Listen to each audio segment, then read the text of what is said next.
Hello, my name's Brad Teal, and together with Brett Robinson we are selling this beautiful home in Strathmore at 90 Woodland Street.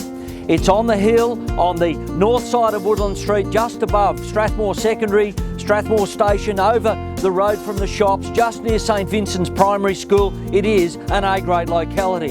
It's a red brick Californian bungalow home, tuck-pointed terracotta roof. It's had an extension outwards and upwards. It's just under 900 square metres of land, a wide brick driveway up to a double carport. It has a workshop, but inside 5 bedrooms, a couple of balconies up on the extension provide great city views, as well as northerly aspect to the back bedroom upstairs. Formal rooms retaining all of the beautiful period features of plate rails, deep skirting boards, architraves, beautiful bay window with LED lighting overlooking the city. It is an A-grade property, as I mentioned. Speak to Brett or myself for inspections or look for open times, and we look forward to seeing you soon.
I'm sure you'll agree that this is a large quality family home. It's called Mooloolaba. It's on just under 900 square metres of land. It has all of the attributes you'll be looking for a fine family home in a great location. We look forward to seeing you soon at one of our open times, or call Brett or myself for a private inspection. We look forward to seeing you soon.